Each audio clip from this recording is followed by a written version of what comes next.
paslon nomor 1. Kami persilahkan untuk berdiri. Oke.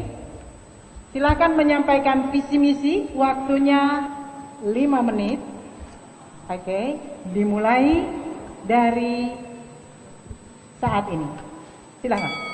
Bismillahirrahmanirrahim. Assalamualaikum warahmatullahi wabarakatuh. Selamat malam dan salam sejahtera bagi kita semua. Yang saya hormati Ketua KPU, yang saya hormati Bawaslu, yang saya hormati moderator, dan juga yang saya hormati paslon nomor 2, yang saya hormati wakil saya Pak Adi Latif, dan yang hadirin pada kesempatan ini, dan para duta TV yang sedang meliput pada kesempatan ini, dan seluruh masyarakat Kabupaten Kota Baru yang dimanapun Anda berada. Visi misi terwujudnya masyarakat Kabupaten Kota Baru yang semakin mandiri dan sejahtera melalui peningkatan di bidang agrobisnis dan kepariwisataan. Misi meningkatkan struktur ekonomi yang berdaya saing dengan penuh layanan infrastruktur serta konsep pembangunan berkelanjutan. 2. Peningkatan kualitas masyarakat yang lebih berkarakter religius, lebih sehat, cerdas, kreatif, serta terampil. 3. Meningkatkan tata kelola pemerintahan yang baik melalui penyelenggaraan pemerintahan yang inovatif, efektif, efisien, responsif, akuntabel, transparan, dengan didukung partisipasi masyarakat. Kegiatan agenda tersebut merupakan suatu kesatuan yang tidak dapat dipisahkan dengan yang lainnya dan merupakan pilar pokok untuk mencapai 2025, yaitu Kota Baru maju, adil, dan sejahtera, dengan 5 misi pembangunan jangka panjang, yaitu meningkatkan mutu SDM pada berbagai lapisan masyarakat dan wilayah serta pada berbagai aspek pembangunan dengan fokus pada kesehatan, pendidikan, dan sosial budaya agama secara keseluruhan dengan berlandaskan pada impact. 2. Mengembangkan ekonomi ke arah industri dan perdagangan yang berbasis pada potensi agrarian dan maritim dengan dukungan transportasi yang baik. Sebagai penjabaran visi misi calon bupati, calon wakil bupati Kabupaten Kota Baru dalam pemilihan bupati wakil bupati di Kabupaten Kota Baru, maka ditetapkan 3 agenda pembangunan sebagai berikut. 1. Meningkatkan Kabupaten Kota Baru sebagai smart city dengan masyarakat menuju ketahanan ekonomi masyarakat Kabupaten Kota Baru, kemandirian masyarakat dengan mendekatkan partisipatif dan gotong royong. Meningkatkan tata kelola pemerintahan yang bersih dan berwibawa melalui penyelenggaraan pemerintahan yang akuntabel, responsif, aspiratif, partisipatif, dan transparan, bebas korupsi, kolusi, dan nepotisme dalam kurung KKN sebagai implementasi good governance. 3. Meningkatkan prasarana dan sarana pembangunan yang dapat mendukung pengembangan ekonomi Kabupaten Kota Baru, mewujudkan struktur ekonomi yang berdaya saing dan mendorong pengelolaan SDA secara efisien untuk menjamin kelanjutan pembangunan dan menjaga keseimbangan lingkungan. 5. Menciptakan pemerintahan daerah, kehidupan berpolitik, sosial, budaya, dan agama yang tertib, hukum, sehingga perlu kesempatan bagi masyarakat untuk ikut berpartisipasi dalam pembangunan dan meningkatkan hasil secara merata. Oke. Masih ada waktu? Ada mau ditambahkan? Cukup? Ya, silakan. Oke, silakan. Sedikit menambahkan, sebagaimana visi misi yang disampaikan oleh Bapak Haji Said Djafar Ali Idrus, perlu kita ketahui bersama bahwa beliau sudah menjalankan program-program yang dituangkan di dalam visi misi tersebut. Adapun yang Oh iya. Waktu habis. Mohon maaf, waktunya sudah habis. Terima kasih untuk paslon nomor 1. Silakan duduk kembali dan kita beri kesempatan untuk paslon nomor 2 menyampaikan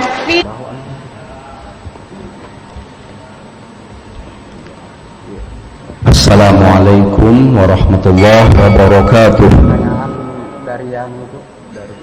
Ketua KPU beserta jajarannya, Ketua Bawaslu beserta jajaran, tim perumus dan moderator,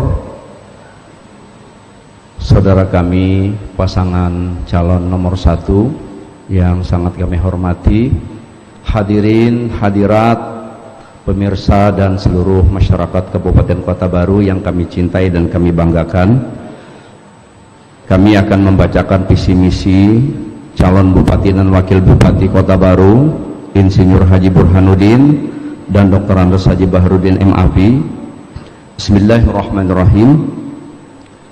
Visi kami mewujudkan Kota Baru unggul dan religius, berbasis pada peningkatan kualitas sumber daya manusia, optimalisasi sumber daya alam, berwawasan lingkungan, dan pengembangan ekonomi kerakyatan.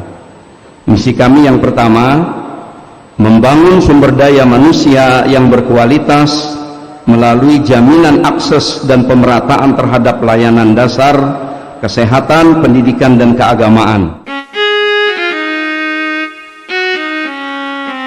memasuki segmen kedua, di mana kita akan ada pendalaman visi misi terkait misi yang saudara paslon nomor urut 2 buat.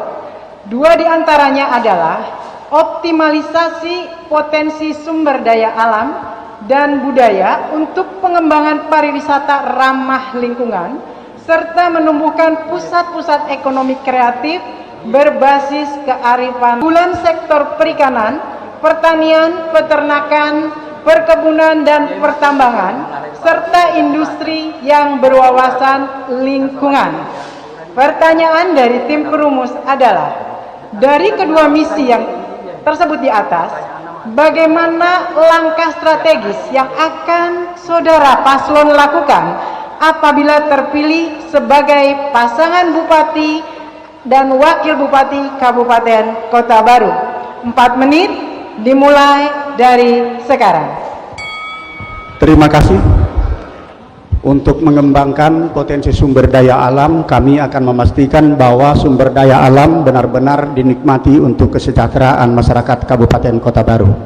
Kemudian untuk memaksimalkan potensi pengelolaan potensi sumber daya alam yang kita miliki, tentu kita harus membangun infrastruktur berupa jalan dan jembatan menuju ke spot-spot yang akan kita kembangkan sebagai sentra-sentra pariwisata yang berbasis lingkungan. Misalnya sarana jalan menuju ke sana tentu harus kita perbaiki, kemudian sarana dan prasarana harus kita siapkan, karena sekarang ini yang menjadi kendala pengembangan pariwisata kita adalah infrastruktur kita masih buruk, sehingga potensi sumber daya alam kita berupa pariwisata alam seperti di Teluk Tamiang, kemudian Tanjung Kunyit, Pulau Sembilan, Bira-Birahan, Pamalikan, dan juga Samber Gelap, itu karena kekurangan sarana dan prasarana. Itu yang akan kami benahi. Sedangkan pengembangan potensi perikanan, potensi perkebunan, kami akan mengembangkan atau menggelontorkan program yang namanya stimulus ekonomi. Jadi mereka-mereka yang berprofesi sebagai nelayan, sebagai pekebun, sebagai petani, sebagai ataupun juga yang lainnya, itu akan kita berikan bantuan berus.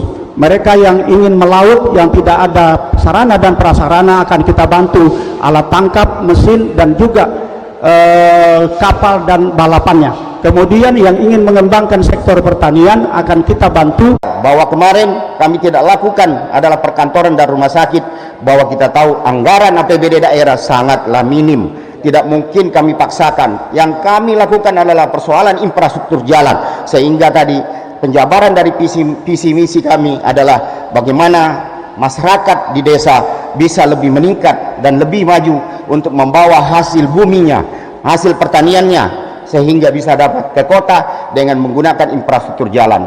Dan ini sudah berjalan, bukan lagi janji, tapi sudah kami lakukan. Mungkin kami tidak bisa melakukan dengan secara spontan dan simsalabim, ini butuh proses waktu. Karena ini kami sudah melakukan pekerjaan ini. Tentu meningkatnya ekonomi dan masyarakat yang ada di Kabupaten Kota Baru ini karena infrastruktur jalan sudah kami lakukan. Terima kasih. Masih ada waktu? Masih ada waktu. Oke. Silakan. Sedikit menambahkan terkait masalah siwak, sebagaimana kita ketahui bersama bahwa 2 bulan terakhir ini penghasilan siwak itu lebih dari 1 M. Apa yang bisa diambil dari ini bahwa alhamdulillah pendapatan asli daerah kita itu sudah dapat 10% dari jumlah pendapatan para pedagang di siwak tersebut. Itu salah satu bentuk nyata yang bisa dilakukan pada pemerintahan Bapak Said Djapar Ali Idrus. Demikian. Oke. Masih tinggal detik-detik terakhir. Baik, tepuk tangan untuk paslon nomor 1.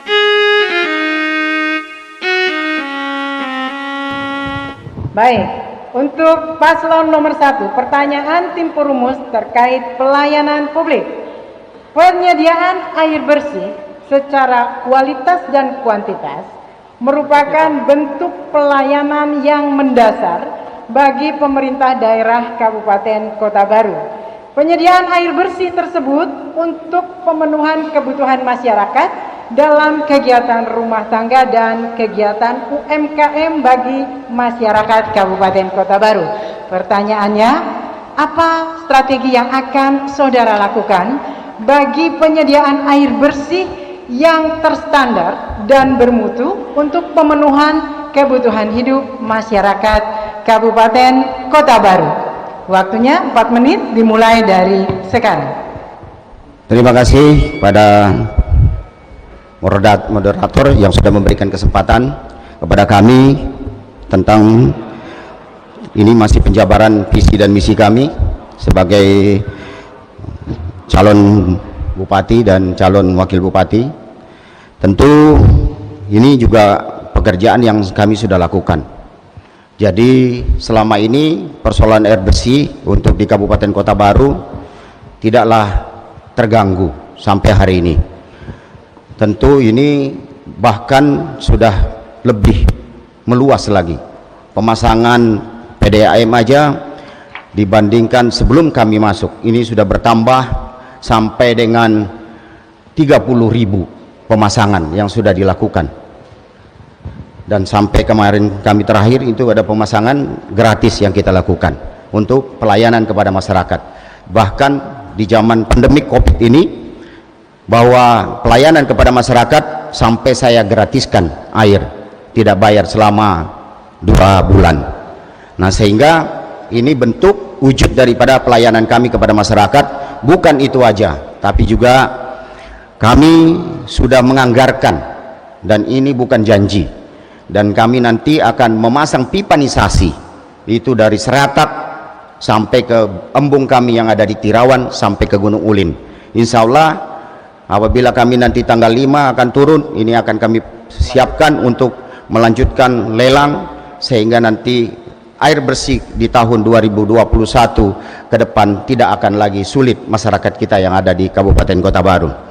Juga termasuk tahun 2019 kemarin kita tidak tahu kalau tiba-tiba ada COVID, tapi kami sudah menganggarkan bansos kepada masyarakat untuk membantu masyarakat kecil. Seperti kita tahu bahwa sembako, kemudian bedah rumah, jompo, anak terlantar dan lain-lain, ini bukan kami janji dan sudah berjalan di tengah-tengah persoalan COVID-19 ini. Karena itulah, karena melihat daripada masyarakat kita yang sehari ini sangatlah sulit kehidupannya, sehingga lebih 10 miliar yang kami anggarkan di tahun 2020 ini, sehingga ini yang kami lakukan, membagi kepada masyarakat. termasuk bedah rumah, termasuk kemudian dengan janda jompo, kemudian anak terlantar dan lain-lainnya. Sehingga ini bukan lagi janji tapi wujud yang selalu saya lakukan. Nah, inilah bentuk daripada kepedulian kita sesuai dengan visi misi kami yang ada. Karena bagaimanapun adalah yang paling utama yang harus kita lakukan adalah bagaimana pelayanan kepada masyarakat. Kami datang menjadi bupati tidak cari apa-apa, tapi kami datang untuk mengabdikan diri kami.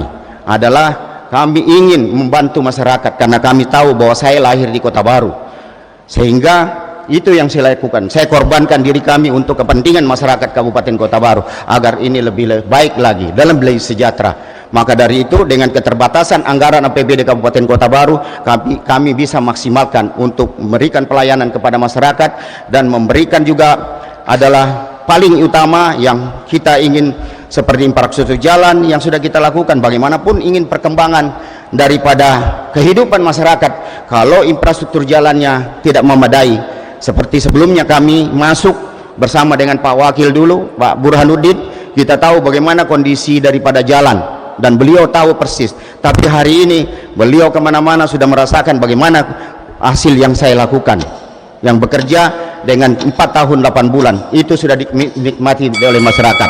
Oke, waktunya habis. Terima kasih. Pertanyaannya, jika saudara terpilih sebagai bupati dan wakil bupati Kabupaten Kota Baru, bagaimana strategi saudara agar standar pelayanan kesehatan tidak hanya meningkat tapi juga merata dan terakreditasi sampai daerah terpencil? Waktunya 4 menit dimulai dari sekarang. Terima kasih. Langkah pertama memang kita harus supaya memberikan pelayanan kesehatan yang prima kepada masyarakat Kabupaten Kota Baru, kami menuntaskan dulu pembangunan rumah sakit yang di Setagen ini. Sebab kita percuma kalau umpamanya kita meningkatkan di kecamatan sementara untuk rujukan di Kabupaten Kota Baru kondisinya masih sangat memprihatinkan. Karena itu seperti yang dikatakan oleh Pak Bupati tadi, kami juga sebetulnya menyelesaikan rumah sakit dan perkantoran dengan menggunakan skema multi-yes supaya nanti fleksibilitas APBD kita lebih luas sehingga kita bisa membangun yang lainnya. Bagaimana dalam rangka menciptakan pemerataan dari perjalanan kami, pelayanan kesehatan ini menjadi buruk karena memang infrastruktur menuju ke tempat-tempat puskesmas itu masih belum memadai. Jadi dari beberapa desa yang kecamatan yang kami jalani, Pak Bupati dikatakan tadi ini memang kondisinya masih memprihatinkan sebagian besar jalan itu. Nah, karenanya kami berkomitmen untuk jalan poros-poros kecamatan di mana ada puskesmas, postu dan juga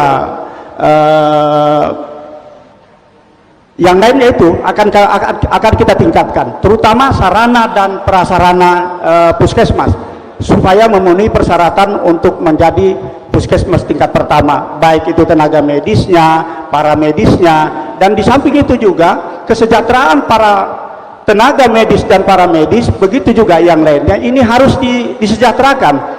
Karena kinerja itu berbanding lurus dengan kesejahteraan. Jangan sampai nanti upah yang mereka dapatkan tidak sebanding dengan pekerjaan mereka di daerah-daerah terpencil. Karena itu juga menjadi fokus perhatian kita, bagaimana kesejahteraan tenaga medis, paramedis, tunjangan terpencil, tunjangan jangan sampai tertunda. Dan ini juga menyebabkan pelayanan kesehatan kita menjadi buruk. Di samping itu juga kondisi puskesmas kita sebagian besar yang tidak terakreditasi itu memang masih membutuhkan sentuhan-sentuhan.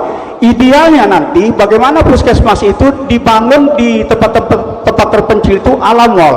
Makanya sekarang ini fokus kami sejak menjadi anggota legislatif hingga sekarang ini, bagaimana menggrid lampu jadi 12 jam menjadi 24 jam supaya nanti pelayanan itu bisa terintegrasi, bisa dilayani dengan menggunakan sistem online dan sebagainya, supaya masyarakat yang selama ini mengeluh dengan kondisi pelayanan kesehatan itu menjadi bisa terpenuhi. Jadi intinya untuk meningkatkan pelayanan tidak hanya sarana prasarana daripada puskesmasnya, kemudian tenaga medis dan paramedis serta kesejahteraan, tapi jalan juga menuju ke tempat tempat di mana puskesmas berada, ini yang saya melihatnya masih kurang, Pak Bupati. Terbukti setelah kita kelilingi sama Habib Ahmad ini 177 ya Pak Ahmad, desa-desa yang kita ini kan, kalau pulang itu masih pegel-pegel anunya ini karena bergelombang anunya. Karenanya kami berjanji nanti di masa kami 1 sampai 2 tahun itu sudah bisa diakses dengan kecepatan 80 km. Jumlah jalan kabupaten berdasarkan SK Bupati itu kurang lebih 12.000 km. Coba kita hitung berapa persen dari itu sekarang yang sudah ini kan. Dan kondisinya walaupun sudah diaspal, beberapa masih pecah-pecah dan ini. Nah, kuncinya nanti infrastruktur yang kami bangun, bagaimana dibangun sekarang ini 15 sampai 20 tahun nanti baru diperbaiki kembali. Sebab kalau pola-pola seperti yang sekarang ini kita lakukan, maka infrastruktur jalan. Oke, waktunya habis. Baik, terkait kesejahteraan masyarakat untuk paslon nomor 2. Berdasarkan Undang-Undang Nomor 23 Tahun 2014 tentang Pemerintahan Daerah, menyebutkan tujuan penyelenggaraan otonomi daerah adalah untuk meningkatkan kesejahteraan masyarakat daerah dalam konteks kreativitas dan inovasi untuk meningkatkan pendapatan masyarakat. Pertanyaannya, apa strategi utama yang saudara lakukan jika Kota Baru dalam rangka meningkatkan kreativitas dan inovasi untuk kesejahteraan masyarakat daerah Kabupaten Kota Baru, khususnya daerah pesisir yang cenderung pendapatannya rendah? Jawaban 4 menit dimulai dari sekarang. Pertama, kami tidak ada jalan lain, infrastruktur jalan dan jembatan harus kita inikan, harus kita sempurnakan, dipastikan kondisinya bagus untuk menggerakkan perekonomian, karena jalan, jembatan dan pelabuhan itu urat nadi perekonomian. Kedua, kami akan memastikan bahwa stimulus ekonomi yang akan kami nanti terapkan itu bisa meningkatkan kesejahteraan masyarakat. Misalnya bantuan kepada nelayan, bantuan kepada pertanian, bantuan kepada perkebunan, bantuan kepada sektor-sektor lainnya yang di luar pegawai negeri sipil, di luar TNI Polri, dan juga honorer yang sudah mendapatkan upah secara rutin per bulan dari pemerintah. Itu nanti difasilitasi dalam rangka mengembangkan perekonomian mereka. Nah, selama ini perekonomian mereka tidak bisa berkembang karena buruknya infrastruktur di pedesaan-pedesaan. Karena itu jalan utama yang harus kita inikan. Karena dengan infrastruktur yang bagus tentu akan mendorong animo masyarakat untuk berproduksi. Misalnya orang nelayan rajin melaut, kemudian perkebunan rajin dia berkebun, kemudian peternakan rajin memelihara ternaknya, kemudian juga sektor-sektor lain tentu semangatnya dalam rangka berproduksi itu akan meningkat manakala infrastruktur jalan dan jembatan itu kondisi baik. Dan juga industri kreatif rumah tangga itu akan kita kembangkan. Karenanya sekarang ini sekali lagi, kenapa listrik ini kita usulkan di grid menjadi 24 jam? Karena kami ingin mengembangkan industri rumah tangga masyarakat. Karena untuk dalam rangka meningkatkan pendapatan perlu diversifikasi usaha. Jika suaminya melaut, mereka nantinya bisa bikin bisa bikin kerupuk, bisa bikin abon atau kerajinan-kerajinan. Di Tanjung Pelayar itu ada potensi besar di mana hasil itu kerang mutiara itu kalau dijual gelondongan ke Bali itu ratusan juta nilainya. Kalau ini kita kembangkan nanti sektor UMKM mengelola ini, kemudian masyarakat kita berikan pelatihan agar mereka juga mampu berproduksi seperti di Bali, tentu ini akan meningkatkan penghasilan yang sangat luar biasa. Karena itu dari hasil ratusan miliar transaksinya itu bisa nanti dimaksimalkan, bisa dikapitalisasi menjadi miliaran rupiah. Ini sektor-sektor ini nanti yang akan kita kembangkan. Di samping itu juga UMKM lainnya juga diberikan fasilitas. Mereka semuanya sekarang ini mengeluh bagaimana meningkatkan taraf hidup masyarakat, sementara mau bekerja tidak ada lapangan pekerjaan, mau berusaha tidak punya modal, mau yang lainnya mengalami kesulitan karena berbagai macam fasilitas dalam rangka menunjang pengembangan ekonomi masyarakat ini masih belum sempurna. Nah, karenanya kami berharap stimulus ekonomi yang juga sudah kami kerjakan ini pada waktu di Dewan dulu. Saya waktu di Dewan saja bisa mengeksekusi seperti ini, apalagi nanti kalau sudah menjadi bupati, di mana kebijakannya ada di ujung pena bupati, tentu ini akan bisa kita maksimalkan, bisa kita kapitalisasi dalam rangka mensejahterakan masyarakat Kota Baru.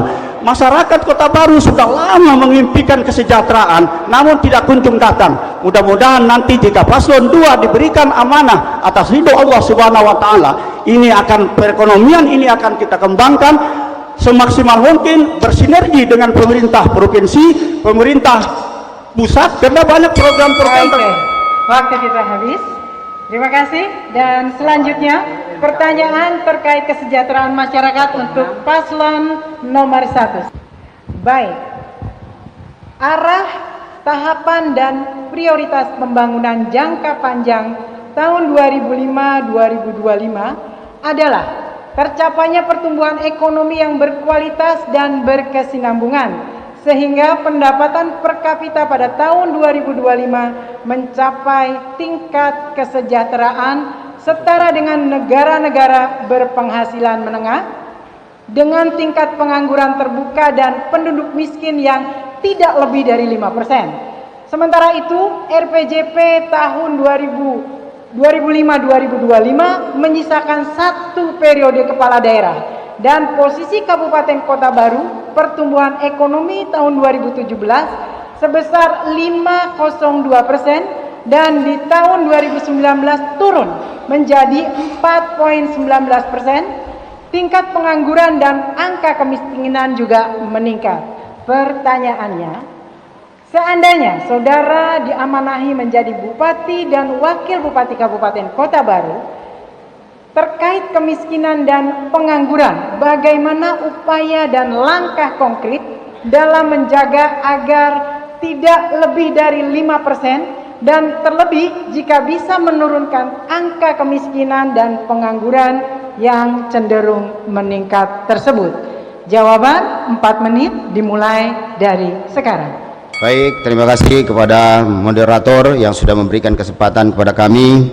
Tentunya kita melihat bahwa kondisi bahwa pendapatan daerah tentu dengan di tengah persoalan pandemik COVID ini, bukan hanya kita di Kabupaten Kota Baru, bukan hanya kita di Kalimantan Selatan, bukan hanya kita di Indonesia, tapi seluruh dunia.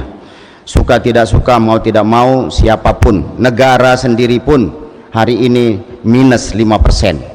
Sehingga tentunya kita tidak bisa langsung akan menahan dengan pertumbuhan ekonomi kita yang terdahulu, karena ini bagaimanapun sektor daripada seindustri yang tentunya semuanya akan menurun. Jadi kita mau tidak mau kita harus sadari, tentu ke depan ini mudah-mudahan dengan ditemukannya nanti vaksin yang ada, sehingga masyarakat kita Indonesia, kemudian provinsi dan Kabupaten Kota Baru, sehingga akan kita tingkatkan kembali, kita geliatkan lagi kembali persoalan ekonomi yang ada. Karena kami sadari, kami lahir 40 tahun jadi pebisnis, tentu ini adalah bagian kami, dan bagaimana jurusnya untuk mengangkat yang persoalan yang namanya ekonomi di Kabupaten Kota Baru. Kami bekerja bukan hanya bergantung kepada pemerintah daripada diri kami, tapi saya punya usaha sendiri yang bisa kami kembangkan dan bisa kami lakukan untuk mengangkat perekonomian di Kabupaten Kota Baru. Contoh, ke depan kami akan membangun pabrik pengalengan ikan yang ada di Kabupaten Kota Baru. Ini kalau tidak ada investor yang datang, saya menjadi investornya. Karena itu yang saya lakukan. Pabrik es, tidak ada investornya, saya akan berikan investor. Tapi semuanya itu akan kita berikan dulu prioritas kepada orang lain. Kalau tidak ada, karena dengan situasi pandemi COVID ini memang sangatlah sulit akan tumbuh. Sehingga kami ada menjadi investor nantinya ke depan. Kita tahu bahwa hari ini kita juga, dan tadi bahwa kita untuk mensejahterakan rakyat, dulu kita sudah melakukan yang namanya UMKM, penggajian, dan Kota Baru adalah paling tertinggi gaji minimum daripada masyarakat Kabupaten Kota Baru yang ada, yang karyawan-karyawan kebun dan lain-lainnya di swasta adalah Kota Baru lebih tertinggi daripada Kalimantan Selatan. Ini wujud yang kami lakukan, berjuang untuk kepentingan masyarakat, dan di tempat lain tidak ada, hanya Kota Baru yang paling tertinggi. Ini suatu kebanggaan bagi karyawan-karyawan yang ada, berusaha yang di kebun dan di perusahaan pabrik dan lain-lainnya. Inilah akan jadi tumbuh. Tentunya insya Allah ke depan untuk bagaimana menggeliatkan, tentu hari ini sesuai dengan visi misi kami adalah yang paling kami angkat adalah persoalan wisata, karena kunjungan wisata ini adalah membawakan kita uang datang ke Kota Baru, sehingga hari ini kita tahu dengan di tengah pandemik ini aja, dengan kunjungan para wisata yang ada ini di bulan yang lalu aja sudah mencapai 750, padahal kita tahu bahwa kondisi ini adalah sangat keterbatasan, tapi karena melihat Kota Baru dengan kemajuan dan perubahannya, sehingga hari ini kita tidak melihat daripada perkembangan ekonomi ini, Kota Baru tidak terdampak seperti di daerah-daerah lain, karena kita di mana-mana kami sudah keliling tidaklah terlalu terdampak dengan situasi pandemi Covid ini, dan mudah-mudahan nanti ke depan ini akan kami tingkatkan lebih baik lagi ke depan. Oke, baik, waktu habis. Tepuk tangan untuk semua paslon. Saatnya kita akan melakukan debat antar paslon. Boleh berdiri Bapak paslon nomor 1 dan nomor 2, seperti tadi aturan mainnya kita sudah sampaikan tadi. Pertanyaan pertama dengan durasi 1 menit akan disampaikan oleh paslon nomor 1 kepada paslon nomor 2. Siap? Oke, kita siap. Pertanyaan dari paslon nomor 1 untuk paslon nomor 2, 1 menit dimulai dari sekarang. Bismillahirrahmanirrahim. Allahumma salli wa sallim wa barik ala sayyidina Muhammadin wa ala alihi wa sahbihi wasallam. Pada misi keempat paslon nomor 2, bahwa misinya adalah memaksimalkan keunggulan sektor perikanan, pertanian, peternakan, perkebunan dan pertambangan, serta industri yang berwawasan lingkungan. Pertanyaannya, apakah sebagai petahana wakil bupati, Bapak tidak tahu bahwa saat ini urusan pemerintahan bidang pertanian sudah mencakup peternakan dan perkebunan? Kemudian sejauh mana paslon nomor urut 2 memaksimalkan sektor pertambangan dengan wewenang yang saat ini sudah tidak dimiliki lagi oleh pemerintah kabupaten? Kemudian sektor dari pertambangan apa yang akan dimaksimalkan, serta Oke, baik, sudah bisa ditangkap pertanyaannya. Terbatas karena hanya 1 menit. Kami persilakan untuk paslon nomor 2 menanggapi dengan waktu jawaban 2 menit dimulai dari sekarang. Kalau di era kami nanti, bahwa pertanian, perkebunan, kemudian lagi peternakan, itu kami akan mengintegrasikan lagi. Karena dengan pemisahan itu menyebabkan bidang-bidang seperti perkebunan, kemudian peternakan itu menjadi bidang, sehingga supporting dana dari pusat itu menjadi berkurang. Itu juga menjadikan kapasitas Kabupaten Kota Baru itu menjadi ini kan, menjadi kecil jadinya gitu. Nah, saya juga kelihatannya juga Pak Bupati anomali juga itu kan. Kenapa? Visi misinya agrobisnis, tapi justru itu kapasitas pertanian ini justru diperkecil gitu kan. Padahal kalau ini dikembangkan, banyak sekali program-program di pusat itu yang bisa kita serap. Saya pernah mendatangi bersama pimpinan dewan, itu Pak Arif mungkin masih ada di sini, Ibu Alpisa, kemudian Pak Mukni. Itu ketika kita datang ke perkebunan, ke pertanian, ke perikanan, hampir itu tidak ada untuk anunya kan. Untuk anu apa anggaran turun ke daerah Kabupaten Kota Baru itu tidak ada. Kita harus meminta besar dari dari pusat. Kenapa? Karena alam kita telah dihancurkan, pertambangan kita telah diobok-obok dan sebagainya. Sementara dana yang diturun ke daerah itu ini. Nah, karenanya itu nanti kita akan maksimalkan dana pusat ini. Sementara di sektor pertambangan, memang itu kan kewenangannya sudah di provinsi. Maksudnya kita bisa bekerja sama, sharing dengan penambang-penambang gitu loh. Kita bisa menggunakan menjadi subkon, atau juga kita diberikan saham gitu. Seperti di Papua itu kan 51% saham Freeport itu dikuasai oleh daerah 10%. Kita juga akan minta nanti seperti itu, bisa minta dengan STC, bisa dengan BCS, itu maksudnya dimaksimalkan. Supaya apa? Supaya kita menjadi penonton. Waktunya habis. Silakan kepada paslon 01 untuk menanggapi apa yang tadi disampaikan oleh paslon nomor 2. Waktunya 2 menit dimulai dari sekarang. Baik, terima kasih saudari moderator atas kesempatannya. Saya sedikit menambahkan aja bahwa terkait masalah pertambangan itu sudah menjadi wewenang pusat dan provinsi. Tentu jikalau kita mau bekerja sama dengan mereka, tentu harus ada payung hukumnya, harus ada aturan-aturannya.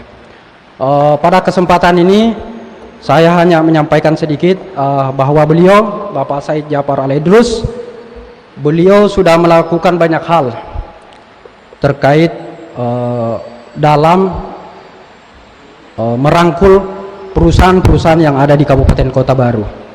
Contohnya, beliau berhasil mengajak perusahaan untuk menggelontorkan CSR-nya untuk pengadaan, yaitu perahu nelayan, mesin, dan alat tangkap. Dan itu terbukti puluhan yang sudah beliau lakukan di daerah Serongga dan juga tempat lainnya. Jadi pada kesempatan ini kami menyampaikan bahwa pada pemerintahan beliau Pak SJA sebelumnya sudah banyak yang dilakukan terkait masalah ekonomi, tujuannya untuk kesejahteraan masyarakat. Yang tadinya tidak punya kerjaan, akhirnya sudah bekerja. Yang tadinya tidak punya apa-apa, akhirnya punya sesuatu, alat untuk memenuhi kebutuhan masyarakat. Yang tadinya nggak ada pekerjaan, jadi ada pekerjaan, Bu. Demikian yang dapat kami sampaikan. Baik, itu tanggapan dari paslon nomor 1 atas tanggapan dari paslon nomor 2. Silakan diperdalam, kita masih punya waktu 2 menit untuk menanggapi apa yang tadi disampaikan oleh paslon nomor 1. Paslon nomor 2, 2 menit, dimulai dari sekarang. Pertambangan memang sudah perizinan, segala perizinan kan memang menjadi kewenangan pusat. Tapi kalau kita bekerja sama dengan penambang, pemerintah bekerja sama dengan penambang, asalkan sifatnya jangan personal. Kita Prusda bekerja sama dengan itu diperbolehkan. Golden share namanya gitu. Bahkan kami ketika nanti MBR itu dulu mau menambang di laut. Ketika dia mengajukan pertanyaan, Pak bisa nggak kami mau menambang di Selat Bekambit dan Kanibungan itu. Saya bilang tidak bisa, Pak. Bagaimana caranya bisa? Kasih saham 10% daerah, baru Anda boleh. Saya nanti yang menjadi ujung tombaknya gitu kan. Karena selama ini selalu dealnya itu pribadi yang kepala daerah itu. Sehingga apa? Kita hanya menjadi penonton. Kami juga berharap nanti moratorium pembangunan pabrik semen akan dicabut dalam rangka mengendos persiapan pembangunan ibu kota negara di Kalimantan Timur. Mudah-mudahan itu akan dicabut. Nanti Perusda akan memiliki lahan, akan mengurus lahan, kemudian perizinannya, kemudian di appraisal berapa nilainya, kemudian kita KSO dengan ini. Itu cara-cara memaksimalkan bagaimana pengelolaan potensi alam dinikmati juga oleh masyarakat, tidak segelintir manusia saja. Kalau kita lihat sekarang ini kan masyarakat hanya menjadi penonton, hanya menerima dampaknya saja.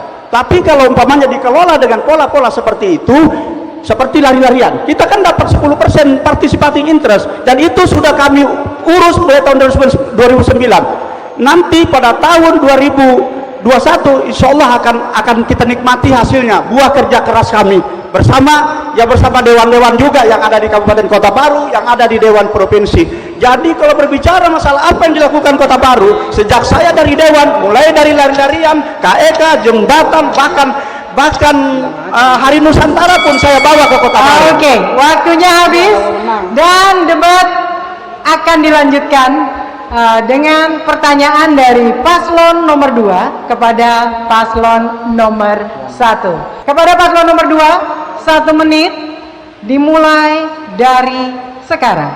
Terima kasih. Salah satu kewajiban Bupati Wakil Bupati adalah mensejahterakan masyarakat dan meningkatkan pelayanan yang bagus kepada masyarakat. Kemudian kami ingin menanyakan bahwa salah satu untuk mensejahterakan masyarakat itu adalah ketersediaan APBD yang cukup. Tren APBD ini kelihatannya menurun, di samping juga PAD-nya itu juga menurun.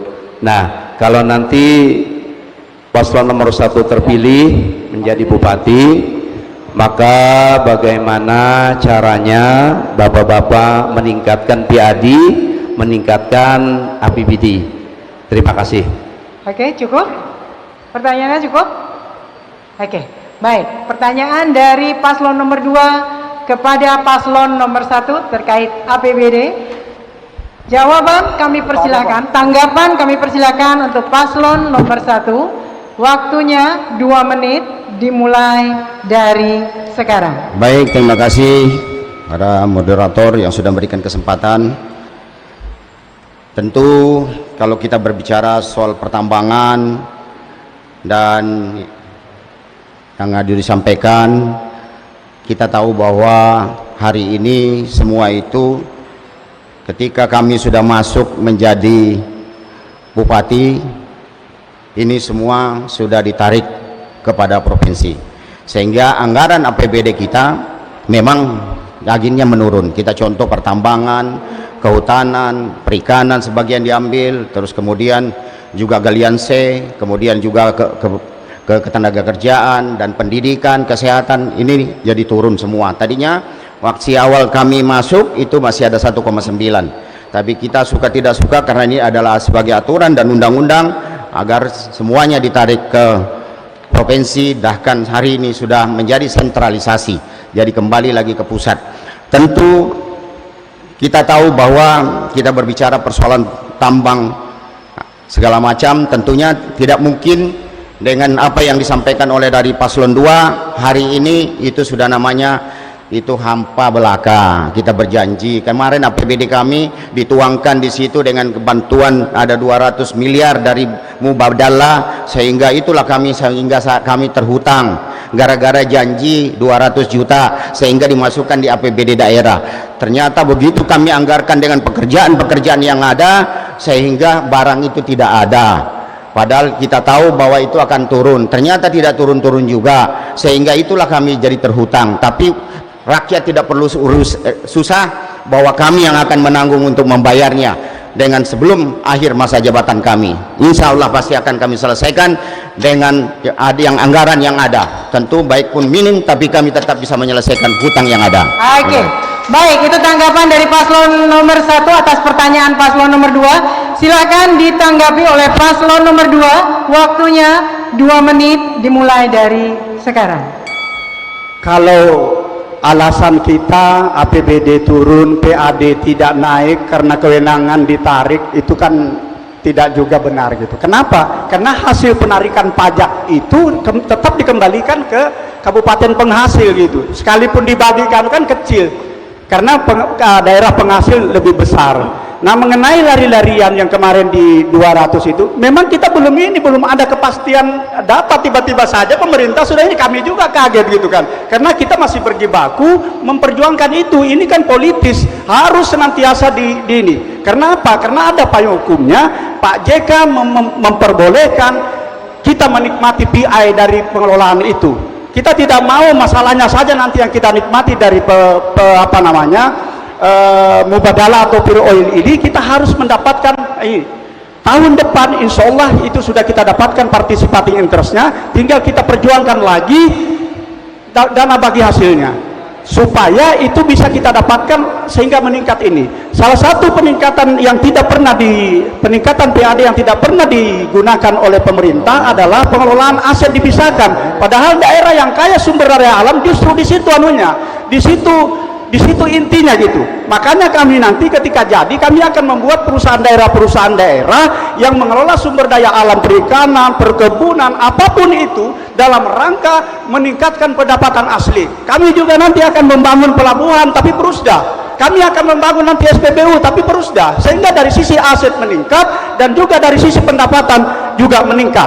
Karena kita mustahil Kota Baru ini harus memiliki APBD 2,5 triliun sampai 3 triliun dalam rangka mengakselerasi pembangunan di Kabupaten Kota Baru ini agar merata dari ujung Senayam sampai dengan Pulau 9. Karenanya kami nanti setiap jengkal wilayah Kabupaten Kota Baru harus tersentuh dengan pembangunan. Habis waktunya, silakan paslon nomor 1 ditanggapi akhir dari pernyataan yang disampaikan oleh paslon 02. Baik, moderator.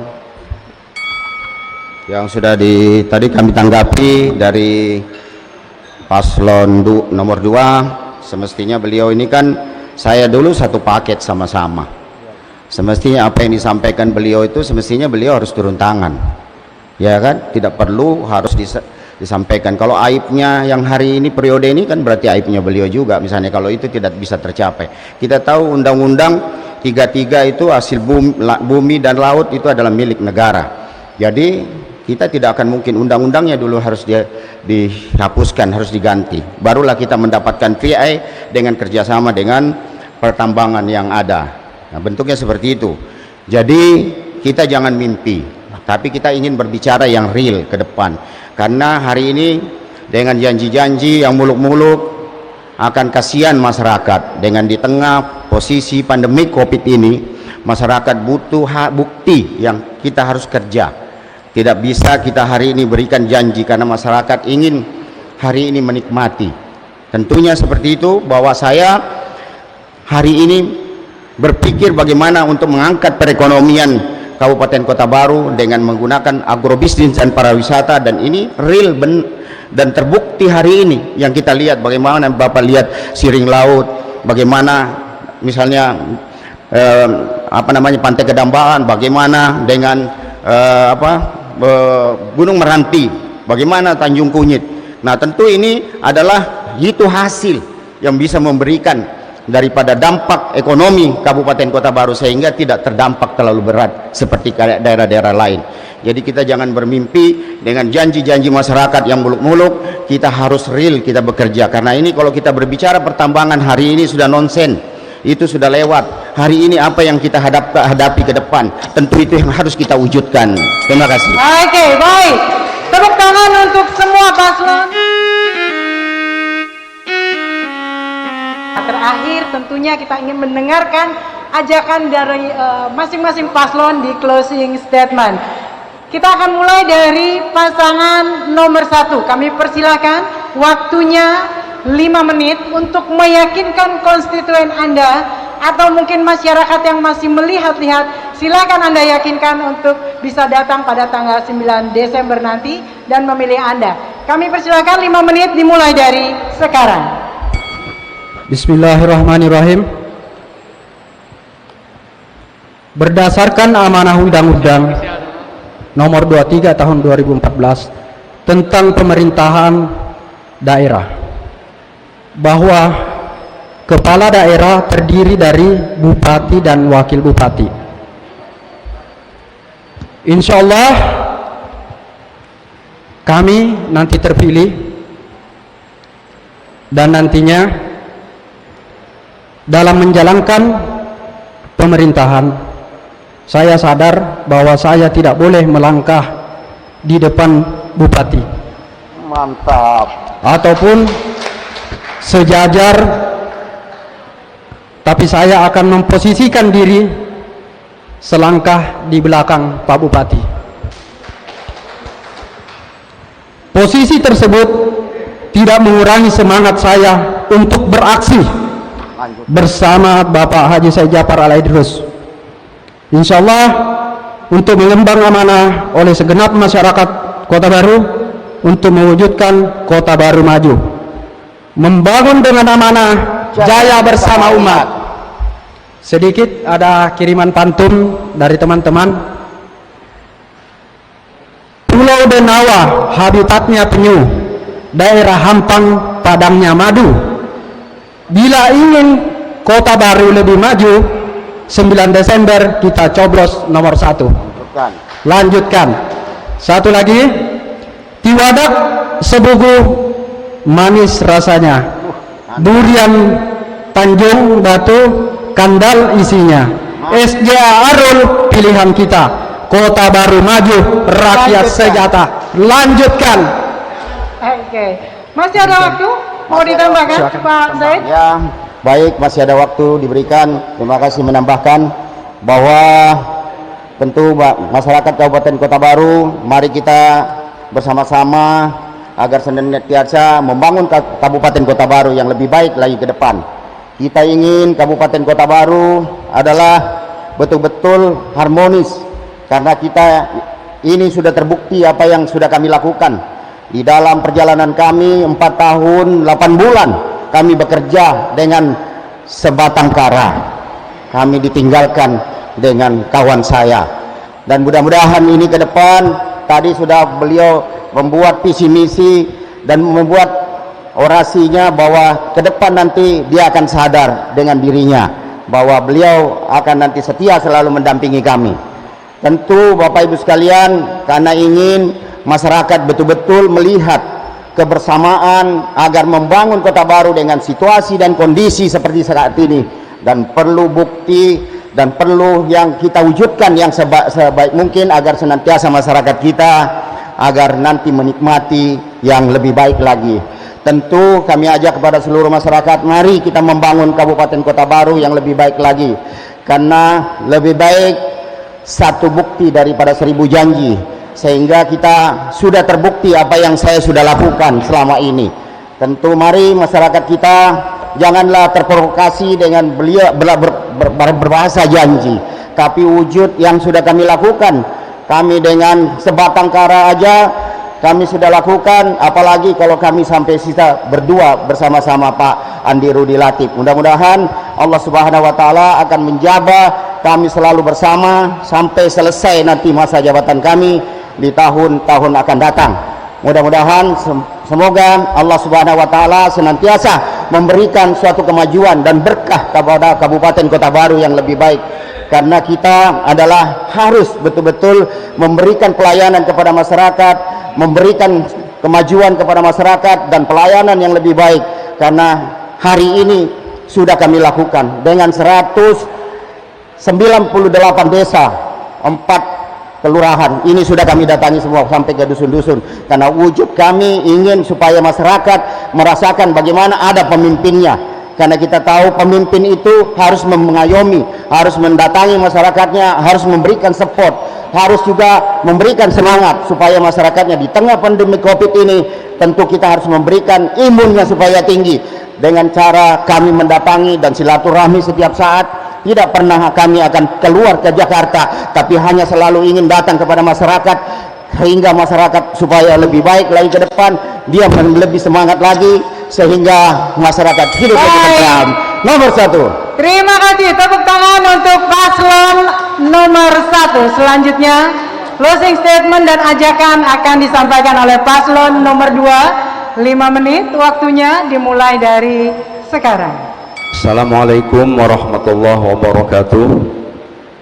Kepada seluruh masyarakat Kabupaten Kota Baru yang kami cintai dan kami banggakan, kami berdiri di mimbar debat yang terhormat ini karena masyarakat yang menginginkan kami. Burhanuddin Bahrudin ini dipasangkan oleh masyarakat Kabupaten Kota Baru. Lebih dari 22.000 masyarakat Kabupaten Kota Baru mengawinkan kami berdua, dan masyarakat tahu bahwa ini akan menjamin keharmonisan dalam melaksanakan tugas. Apabila masyarakat Kabupaten Kota Baru nanti menentukan pilihan, mempercayakan kepada kami untuk memimpin Kabupaten Kota Baru ini ke depan, ini adalah era baru perubahan. Karena sekali lagi jaminan keharmonisan itu ada pada Burhanuddin dan Bahrudin. Pilih nomor 2. Oke, silakan ditambahkan. Saya akan melanjutkan. Saya sadar betul bahwa posisi wakil sangat strategis, karenanya saya nanti akan menempatkan wakil sesuai dengan ketentuan perundang-undangan yang berlaku. Undang-Undang 23 tahun 2014 menempatkan posisi wakil yang sangat strategis. Membantu bupati di sini bukan berarti seperti pembantu kalau dibutuhkan baru di ini, tetapi undang-undang mengamanatkan bahwa wakil bupati memiliki tugas untuk pengawasan dan sebagainya. Pengawasan APBD, 100 rupiah pun APBD yang keluar itu di bawah pengawasan wakil. Begitu juga pun kalau hasil pemeriksaan BPK itu wakil dulu yang bertanda tangan, baru bisa diteruskan ke SKPD yang lain. Saya akan menempatkan wakil sesuai dengan tupoksinya. Kami akan mempertontonkan nanti bagaimana membangun keharmonisan, bagaimana membangun sinergitas, bagaimana membangun chemistry, bagaimana melakukan power sharing terhadap wakil. Wakil nanti akan ditugaskan mengkonsolidasikan SKPD, sementara bupati harus melakukan lobby-lobby ke pusat, presiden, menteri, dan para dirjen, gubernur, dan sebagainya. Begitu juga pengusaha-pengusaha. Karena APBD Kota Baru kami masuk dulu hampir 1,9, itu tidak sampai 10% PAD-nya. Artinya derajat fiskal Kabupaten Kota Baru sangat rendah. Kita butuh uluran tangan dari pusat, kita butuh uluran tangan dari provinsi. Bagaimana mungkin kita tidak ke sana, wong duit ada di sana gitu kan. Saya membatasi turun ke desa-desa, apalagi dengan pola touring umpama saya, itu akan kita tiadakan, karena menurut saya itu adalah tindakan pemborosan anggaran. Yang kedua, tugas-tugas di desa itu sudah ada kepala desa, sudah ada camat. Kalaupun nanti bupati turun ke daerah bersama wakil bupati dalam rangka konsolidasi, dalam rangka evaluasi bagaimana kinerja camat dan kinerja desa dalam melaksanakan pembangunan di wilayahnya masing-masing. Jadi sekali lagi, wakil bupati itu di dalam hierarki birokrasi itu bukanlah bawahan bupati, dia ditempatkan dalam satu kota, baru turun nanti sekretaris daerah, baru turun nanti asisten, baru turun nanti kepala dinas. Artinya bupati dan wakil bupati ini adalah pasangan mitra, ibaratkan orang di rumah itu suami dan istri. Saya akan memperlakukan wakil saya nanti sebagaimana mestinya. Insya Allah saya tidak akan menyentuh dapur wakil, saya tidak akan mengganggu hak-hak wakil yang sudah diatur dalam perundang-undangan. Saya juga tidak akan mengganggu kewenangan wakil yang sudah diatur dalam perundang-undangan, karena saya sadar itulah asal muasal